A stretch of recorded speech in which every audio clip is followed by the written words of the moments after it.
안녕하세요. 전업투자자 복리입니다. 이 영상은 5월 18일 목요일 오후 2시 13분의 영상을 녹화 중입니다. 일단 준비한 거 읽어보고요. 지수 흐름 보고, 그 다음 업종별 흐름 보고, 그 다음에 이토류 테마에 대해서 자세히 분석을 해보도록 하겠습니다. 일단 경제 거시지표상 변수가 하나 출현했습니다. 바로 통화시장인데요. 달러지수 선물이 102.8까지 올라왔습니다. 어제 위안화가 그 상단 지지라인을 돌파했고요. 환율도 오늘 소폭 하락 중이지만 환율도 오름 추세라서 환율 시장을 좀 예의주의해야 되지 않을까 이렇게 보고 있습니다. 어제 미국 증시는 반등을 했습니다. 이제 빅테크 기업, 시총 큰 종목 위주로 올랐는데 믿을 건 대형주뿐이다 라는 논리로 헤지펀드에서도 대형주만 계속 매수를 하고 있다고 해요. 하지만 나스닥 지수는 5.4% 위로 더 오르면 과열 신호가 뜨는 구간이거든요. 그래서 최대치로 더 오른다고 해도 5.4%가 상단이라고 보고 있습니다. 물가지수가 하락률이 정체돼서 6월에 물가지수 확인하기 전까지는 강하게 위로 갈 명분은 없다라고 계속 보고 있고요. 어제 미국 국채 한도 상향 관련해서 바이든 대통령이 잘 될 거다 이렇게 연설을 했죠. 근데 이것은 긴축 시점에 채권을 찍어내서 돈을 더 푸는 겁니다. 과연 이게 호재라고 볼 수 있을까? 이런 생각이 들고요. 독일, 일본 증시는 이미 신고가 부근인데 나스닥이 더 오르면 이게 이 독일, 일본이 과연 더 치고 나갈 명분이 있는가? 그건 좀 의문이고요. 나스닥이 더 오르면 자산시장 상승으로 가처분 소득이 늘어나요. 그러면 소비 지출이 증가해서 인플레이션하고 기대 인플레이션이 안 잡힐 수 있습니다. 따라서 섣부른 금리나 기대감은 가지지 않는 게 좋습니다. 왜 그러냐면 작년에 패드와치상 하나도 안 맞았거든요. 그래서 일단 미국 증시든 한국 증시든 박스권이라고 보고 대응하는 게 최선인데 현재 미국 증시는 박스권 상단에 거의 접근해서 메리트가 없다고 보고 있고요. 그 다음에 국내 증시 같은 경우는 박스권 하단이에요. 하지만 추세상 봤을 때 더 내려올 걸로 보고 있습니다. 어제 지수가 반등이 모처럼 나왔는데 이는 하락 추세 속에서 나오는 이 기술적 반등으로 보여져요. 이따 차트를 보시면 알겠지만 코스닥 외국인이 매수한 거 오늘 다 그대로 팔고 있거든요. 그러면서 지금 상승폭 축소되고 있고 그 다음에 코스피 같은 경우는 오늘 4천억이나 외인이 땡기고 있는데 삼성전자, SK 하이닉스 딱 요런 종목 어떤 위기가 와도 안 망할 그런 것만 사고 있어요. 그러니까 미국이나 한국이나 지금 똑같은 거예요. 미국도 빅테크 한 10종목만 올리고 한국도 외국인은 그래서 코스피 지수가 조금 양호하지만 계속 이래만 사니까 나머지는 다 죽어나간다. 그런 장세라고 보면 되겠습니다. 그래서 제 계산이 맞다면 이는 대세 상승장이 아직 아니라는 뜻이 되겠고요. 박스권으로 보면 국내 증시는 코스닥은 밑으로 6%, 코스피는 3% 정도 더 내려와야 비로소 저점이 나온다고 보고 있습니다. 코스닥은 이미 2차 전지하고 바이오, 제약, 주독 섹터가 이미 다 사라졌기 때문에 지금은 종목별 그냥 순환 테마 양상이에요. 그래서 이제는 아직 시중에 돈은 50초나 남아 있어서 아직 유동성은 있거든요. 수익이 난다고 하면 이유 안 가리고 그냥 돈이 들어오는 거죠. 그래서 위치만 잘 찾아다니면 된다 이렇게 보고 있습니다. 그리고 미국장이 위로 상단은 제한됐더라도 예전처럼 폭락은 없을 거예요. 왜냐면 지금 물가도 어느 정도 안정화됐고 또 미국 증시가 워낙 강해서 내려올 자리가 아닌 내려오더라도 소폭 그러기 때문에 일단은 이런 자리를 잘 찾아가는 테마 양상이 되겠고요. 이제 업종별로 한번 이제 지수 보고 업종 보고 나서 이토리 테마 보도록 하겠습니다. 일단 나스닥 차트 보시면 여기서는 뚫었지만 위로 많이 가봐야 5.2%예요. 그렇게 되면 하단에 과열 신호 뜨게 돼 있거든요. 과열 신호 뜨기 거의 직전이에요. 좀 더 여기까지 올라가면 이게 직전 저항점이거든요. 13,181포인트. 그렇기 때문에 더 갈 수도 있어요. 하지만 곧 조정 구간에 진입한다. 이렇게 보면 되고, 분봉으로 봐도 30분봉상 과열이 두 개나 떴죠. 물론 추세는 상승 추세지만 어제 과연 부채한도 그 연속으로 오를 거였나 뭐 그런 생각이 듭니다. 그래서 과열 신호가 크게 들어왔기 때문에 적어도 오늘은 위로 강하게는 못 갈 것이다. 일단 이렇게 보고 있고요. 코스닥 차트 한번 보시면 일봉으로 한번 볼까요? 지금 여기 하단에 지지라인 그려놨잖아요. 근데 지금 현재 이 지지라인을 깼단 말이에요. 여기서는 반등이 이제 확 하면서 올라왔지만 이미 20일 빨간선 21선이 꺾여버렸어요. 이러면 역배열 구간이라고 해서 돈 벌기 힘든 자리거든요. 근데 어제 반등이 나왔는데 이 자리도 보면 막 떨어지다가 기술적 반등 나왔다가 다음날 밀리고 더 내려왔잖아요. 그래서 이 21선이 이렇게 수평이 되기 전까지는 정배열은 아니에요. 그리고 오늘 또 5일선 맞고 정확히 밀렸죠. 그래서 하단 지지 추세랑 위에서 내리 누르는 사선을 교차해보면 위로 올라타야 되는데 밑단이잖아요. 그렇기 때문에 추가적으로 밑으로 더 내려갈 수 있는 자리다 이렇게 보시면 되는데 주봉상으로도 4주 연속 음봉 뜨니까 반등 나왔는데 기술적 반등이다. 그래서 21선이 지나는 한 마이너스 6% 정도는 더 충분히 내려올 수 있다. 이렇게 일단은 보고 있고요. 코스피 같은 경우도 지금 21선에서 지지는 나왔어요. 왜 그러냐면 외인들이 삼성전자만 사니까 나머지는 이제 모르겠다. 그냥 우리는 우리 것만 살란다. 이러니까 지금 올라가는 장세라 수급이 좋지가 않아요. 그리고 일봉으로 봐도 오늘 21선 위로 올라섰지만 여전히 20일 이평선은 하향입니다. 그리고 분봉으로 보면 어제 오늘 올라서 30분 봉상 보면 거의 이제 과열 시그널 뜨기 직전이에요. 물론 추세는 좋지만 외인이 이탈을 하지 않고 있어서 코스피는 좋지만 그렇다고 코스피에 살 것은 없다. 그 대신 이게 좋은 점이 하나 있어요. 뭐냐면 증시가 급격하게 밀리는 걸 방지하기 때문에 적어도 중소형 테마는 살아서 갈 수 있다는 거죠. 오늘 또 이거 보세요. 이거 진짜 뭔지도 모를 종목들. 저점에서 이제 매물대 없으니까 적은 거래량으로 막 이렇게 시세가 나잖아요. 이런 장세는 적어도 유지가 가능하다. 그것만 해도 일단은 다행이다. 이렇게 이해를 하시면 될 것 같고.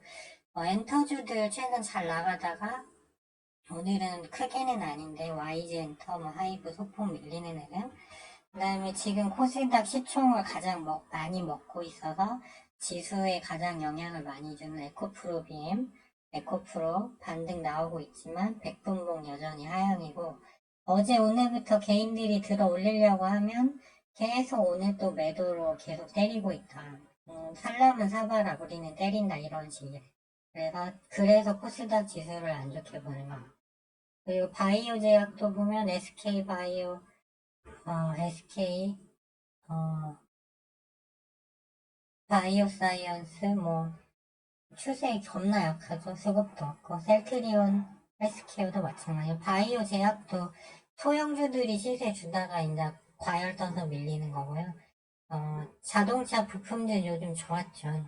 그런데 얘네도 과열이 뜰 대로 떴어요. 그래서 얘네도 이제 한 2주 기다려야 될지도 몰라요. 그래서 얘네도 매도할 자리는 아니고, 이렇게 이유도 없이 많이 하단에서 저가주들이 올라온다는 자체가 코스닥이 이제 기술적 반등 더 나오고 내려갈 수 있다. 뭐 그런 부분으로 보고 있고. 그 다음에 반도체, 삼성전자, SK 하이닉스 흐름 괜찮죠.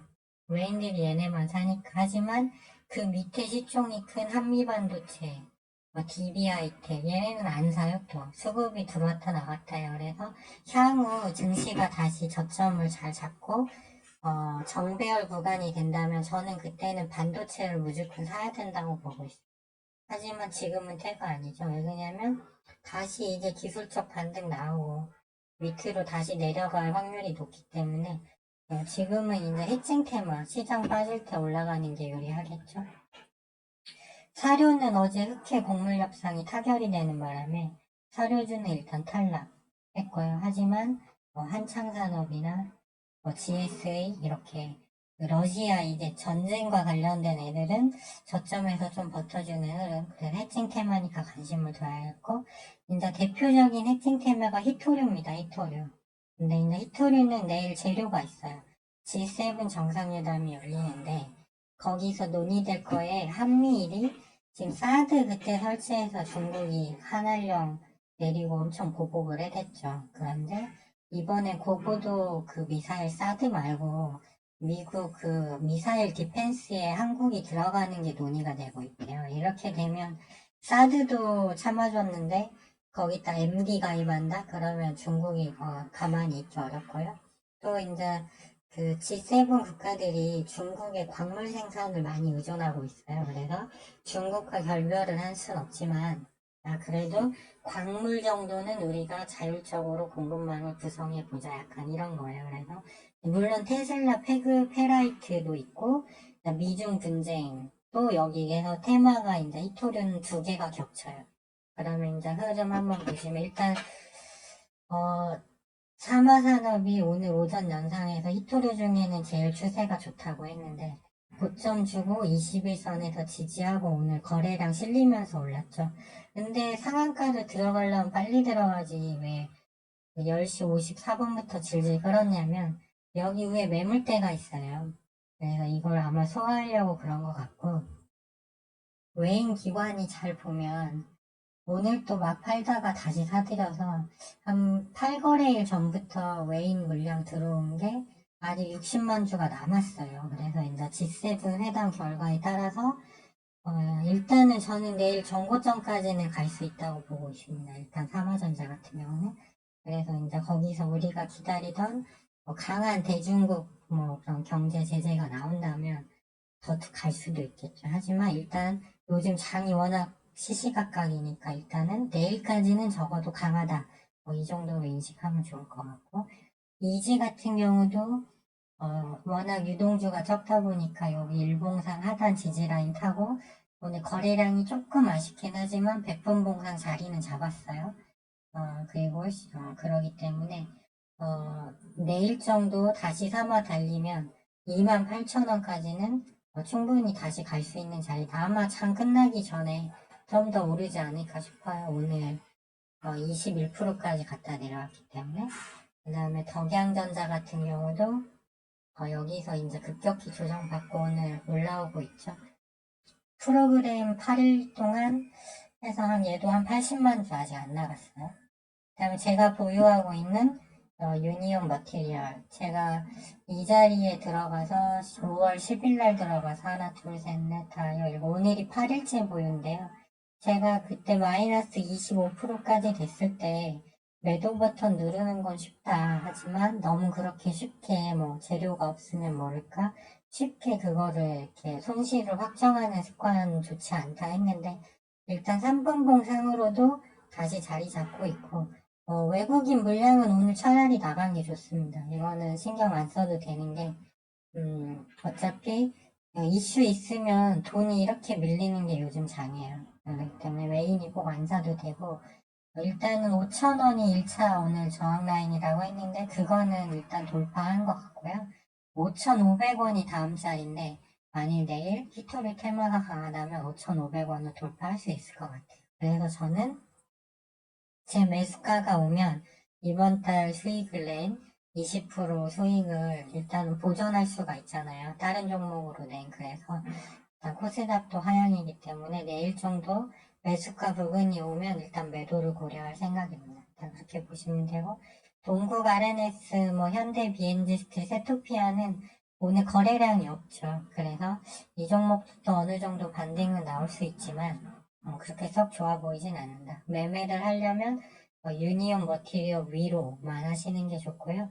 일단은 다행스러운 게 미국장이 지금 과열 신호 떠서 오늘은 못 오를 확률이 많고 그 다음에 최근 잘 나가던 자동차, 그다음 화장품, 그다음에 2차전지 원래 무너지고 엔터 과열, 그다음에 사료도 해칭해서 죽었죠. 그러기 때문에 내일 돈이 갈 만한 게 히토류밖에 없습니다. 그래서 그런 여건은 일단은 좀 많이 좋은 부분이다 이렇게 보고 있고, 그 구독자 11만 명 되는 대박난 황약사인가? 그분 있더라고요. 근데 아마 그분 유튜브에서 오늘 어제도 뭐 자동차 부품주 많이 추천하셨던 것 같은데, 이거는 완전 지금 과열이에요. 그리고 아마 제 생각인데 오늘 저녁 영상에 이 히토류 테마 아마 좋다고 영상 올리지 않을까 그런 생각이 들고요. 지금은 어쨌든 제일 중요한 건 지수가 더 치고 갈 수 있는 자리가 일단 아니에요. 미국 나스닥도 위로 더 올라봐야 상단이 막혀 있고, 국내는 코스피는 외국인이 안 도망가고 있으니까 다행히 지수 급락은 없지만 코스닥은 수급이 여전히 좋지 않다. 그래서 일단 기술적 반등은 끝났고 다시 하락 추세 좀 이어진다고 보고 있습니다. 네, 그래서 일단은 그리고 6% 정도 코스닥이 더 내려가면 다시 저점 구간이 오기 때문에 이제 그때 가서 또 매수세 몰리는 섹터 매매하면 되거든요. 그래서 일단은 너무 길게 생각하지 말자. 시황은 면밀히 관찰하되 오늘 내일 매매할 종목만 생각하면 되지. 그 이상까지는 너무 길게 안 갔으면 좋겠습니다. 요즘 장이 그렇거든요. 네, 지금까지 시청해주셔서 감사하고요. 도움이 되셨다면 좋아요와 구독 신청 부탁드리고, 그 유튜브 이름을 절벽투자TV로 바꿨어요. 왜냐면 실제로 개인 투자자 중에 98%는 다 원금 잃고 여기를 떠나는 게 주식시장의 생리거든요. 그래서 절벽 끝에 매달려 있다라는 그런 마음가짐으로만 항상 겸손하게 임해야지만 이 시장에서 좀 수익을 낼 수 있다는 의미로 채널명은 수정했습니다. 네, 지금까지 봉이었고요. 오늘 저녁에 특별한 미국장 이슈나 뭐 이런 게 없다면 내일 오전 항상 그랬던 것처럼 내일 오전 8시에 미국장 마감 현황 그리고 보유주 대응 방향 등을 가지고 다시 내일 찾아뵙도록 하겠습니다. 네, 오늘 하루도 수고 많으셨습니다.